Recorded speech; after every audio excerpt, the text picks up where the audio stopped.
Eh bien, roman graphique, c'est la traduction littérale d'une expression qui nous vient des États-Unis, qui est celle de graphic novel. Will Eisner l'a utilisé en 1978 comme indication générique pour son livre Contract with God, qui était composé de 4 récits sur le Bronx dans les années 30, enfin, des choses dont il avait été témoin lui-même. Et c'était une volonté tactique de sa part de positionner ce livre de bande dessinée publié au format roman en noir et blanc, avec une pagination relativement importante, ailleurs que sur les présentoirs de comic books dédiés aux super-héros, qui s'adressaient avant tout aux teenagers.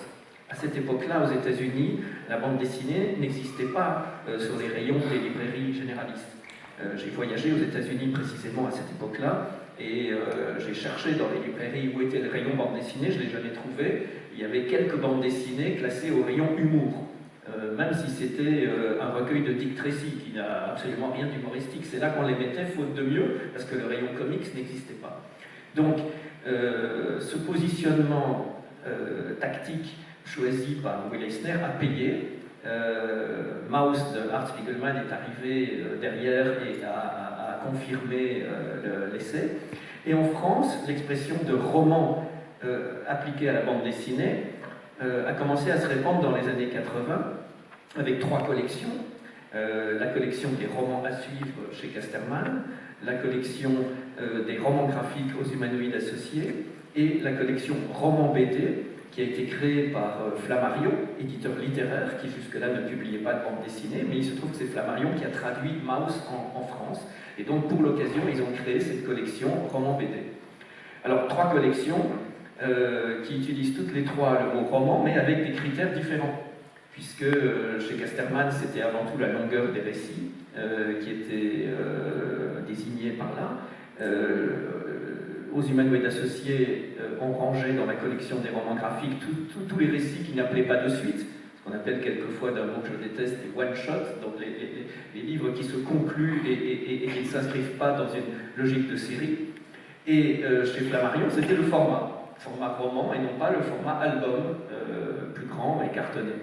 Bon, donc 3 critères différents. À partir de là, allez définir ce que c'est qu'un roman en bande dessinée, un roman graphique. Mais finalement, ça n'a pas tellement d'importance puisque ça a été un cheval de Troie extrêmement efficace, en particulier aux États-Unis, où c'est grâce au fait que cette expression de graphic novel s'est répandue que les journaux sérieux, le New York Times, le Washington Post, etc., ont commencé à ouvrir des colonnes dans lesquelles on rendait compte des ouvrages de bande dessinée. Jusque-là, personne n'en parlait. Chez nous, c'est un peu différent, et très rapidement, parce que la bande dessinée était déjà en voie de légitimation, et que par ailleurs, elle était, chez nous, publiée sous la forme d'albums cartonnés, et donc était un produit de librairie et de bibliothèque, ce qui n'était pas du tout le cas aux États-Unis.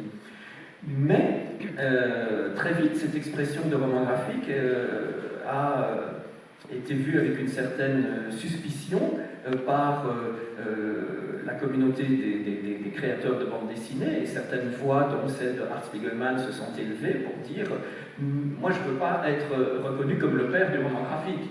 Spiegelman l'a répété de nombreuses fois.